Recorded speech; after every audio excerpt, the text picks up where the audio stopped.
తమిళనాడు ముఖ్యమంత్రి జోసెఫ్ విజయ్ గారు కీలకమైనటువంటి సంచలనమైన నిర్ణయాలు తీసుకుంటారండి. ఆ నిర్ణయాల వెనకాల జగన్ గారు ఉన్నారా ఏంటి అని అయితే అనిపిస్తుంది నిజంగా. ఎందుకంటే ఆయన చేసే కార్యక్రమాలు కావచ్చు, ఆయన మాట్లాడే మాటలు కావచ్చు, ఆయన నడుస్తున్న నేపథ్యం కావచ్చు, మొత్తం ఏదో బ్యాక్గ్రౌండ్ అసలు తెర వెనక జగన్ గారే ఉన్నారా ఏంటి, అంటే జగన్ గారు పోలి నడుస్తున్నాడా ఏంటి అనేది అనిపిస్తుంది. ఇదేమీ అతిశయోక్తి కాదు, ఉన్నమాటే. ఎందుకంటే ఏదైతే సంచలనమైనటువంటి నిర్ణయం ఒకటి తీసుకున్నాడు ఆయన. ఏంటి ఆ నిర్ణయం అంటే మద్యం షాపులు మూసివేత. మద్యం షాపులన్నీ మూసేయాలి. ఎక్కడున్న మద్యం షాపులు దాని మీద ఒక సంచలనమైనటువంటి మాట మాట్లాడాడు జగన్మోహన్ రెడ్డి గారు. కూడా ఎట్టి పరిస్థితులు ఉపేక్షించలేదు. మద్యం పైన నిలకడ ఉండాలి, మద్యాన్ని నియంత్రించాలి జగన్మోహన్ రెడ్డి గారు చెప్పింది. అందుకోసమే రేట్లు పెంచాడు, టైమింగ్స్ తగ్గించాడు, బ్రాండ్లు తగ్గించాడు, అన్నీ తగ్గించాడు. కాబట్టి అంటే రేట్లు పెంచితే తాగరనే ఉద్దేశం, టైమింగ్స్ తగ్గితే ఆ ఉన్న పని వేళల్లో మాత్రమే తాగుతారనే ఉద్దేశం. తెల్లార్లు తెరిచుంచమని చెప్పలా, ఎక్కడ కూడా తెల్లార్లు తాగమని చెప్పలా జగన్మోహన్ రెడ్డి గారు. కాబట్టి మొత్తం అన్ని షాపులన్నీ తీసేయండి అని చెప్పలా. వీధికో 10 బెల్ట్ షాపులు పెట్టమని చెప్పలా. బెల్ట్ షాప్ కనబడితే మన మామూలుగా సమస్య లేదు, బెల్ట్ షాపులు మొత్తం తీయించేసిన గొప్ప క్రెడిట్ జగన్మోహన్ రెడ్డి గారికే ఇవ్వాలి.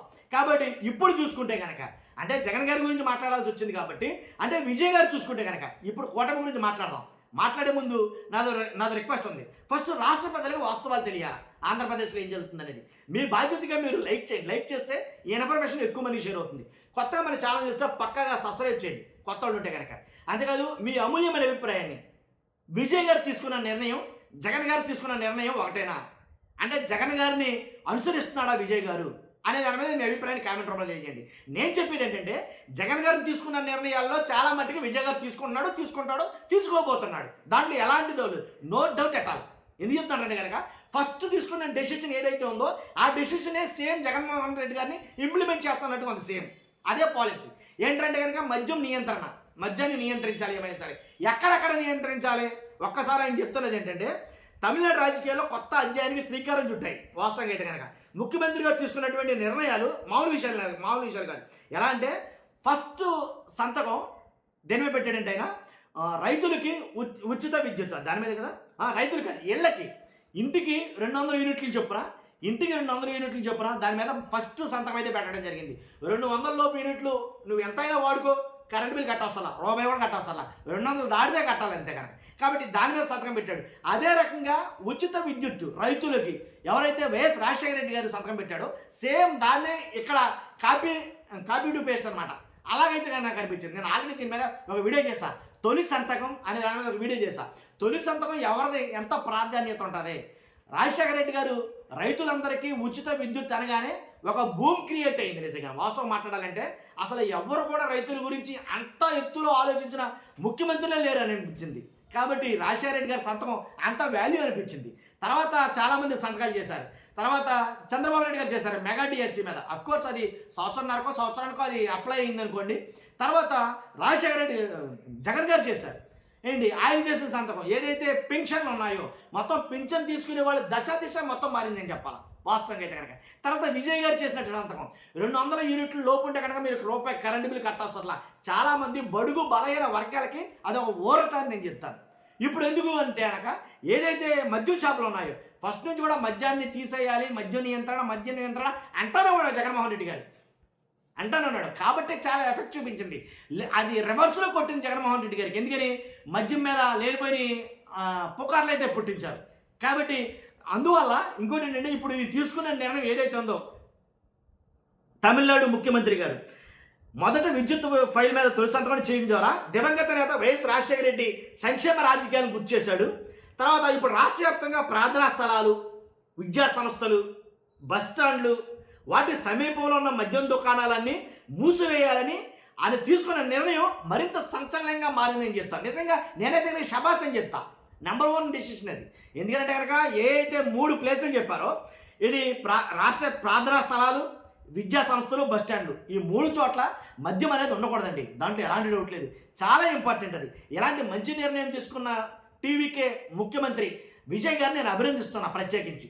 కాబట్టి అంటే తమిళనాడు ప్రభుత్వం నిర్వహిస్తున్న టాస్మాక్ మద్యం దుకాణాలపై నిర్వహించిన ప్రత్యేక సర్వేలో 500 మీటర్ల పరిధిలో నిబంధనలకు విరుద్ధంగా పనిచేస్తున్న 717 దుకాణాలు గుర్తించబడినట్లు సమాచారం ఉంది. వీటిలో దేవాలయాలు, చర్చిలు, మసీదుల సమీపంలో ఉన్నవి, 276 కాగా పాఠశాలలు మరియు కళాశాలల సమీపంలో 186, అలాగే బస్టాండ్ సమీపంలో 255 దుకాణాలు ఉన్నట్లు తేలింది. ఈ దుకాణాలన్నింటినీ 2 వారాల్లోగా మూసివేయాలని విజయ్ ఆదేశించారని వార్తలు రావడంతో తమిళనాడులోనే కాకుండా ఆంధ్రప్రదేశ్లో రాజకీయాల్లో కూడా ఒక కొత్త చర్చకు నాంది పలికిందని చెప్పాలి. ఇక్కడ మధ్య గురించి చెప్పాలంటే కనుక ఏపీ ఏం జరిగిందో మీకు తెలుసు. లిక్కర్ సిండికేట్ అస్సలు మన మామూలుగా కాదు, అదొక ఉద్యమంలో జరిగింది. ఎవడు కాడు దోసాయి ఇంకా లిక్కర్లో ఎంత దండుకుంటే అంత. అసలు వాస్తవంగా కూటమి నాయకుల వాళ్ళ ఎమ్మెల్యేలే చెప్తున్నారు. వాళ్ళ ఎమ్మెల్యేలే పనిగట్టుకుని మా నియోజకవర్గాలు అయితే కొన్ని 100 బెల్ట్ షాపులు ఉన్నాయి, వీధికి 5-6 బెల్ట్ షాపులు, కిరాణా కొట్టు బెల్ట్ షాపు, బడ్డీ కొట్టు బెల్ట్ షాపు, ఇలాగ 1-2 కాదు. కాదేది కవితకు అనర్హం అంటారు చూశారు, కాదేది కవితకు అనర్హం, అలాగా కాదేది బెల్ట్ షాపుకి అనర్హం అన్నట్టుగా ప్రతి దాంట్లోనూ బెల్ట్ షాపులే, మొబ్బడిగా విచ్చలవిడిగా బెల్ట్ షాపులు అనమాట. కాబట్టి అంత దారుణంగా అయితే బెల్ట్ షాపులు అయితే ఏర్పాటు చేయడం జరిగింది. కాబట్టి రాష్ట్రంలో బెల్ట్ షాపులు పుట్టగొడుగుల్లా వెలిచాయి. ఇది నేనంటున్న మాట కాదు, కూటమి కూటమి నాయకులే, కూటమి ఎమ్మెల్యేలే చాలామంది మాట్లాడుతున్న మాట. ఎక్కడి దాకా ఎందుకు, కల్తీ మద్యం ఏరులై పారుతున్న రాష్ట్రంలో అనడానికి ఈ మధ్యలో మనకు దొరికినటువంటి నిదర్శనాలే.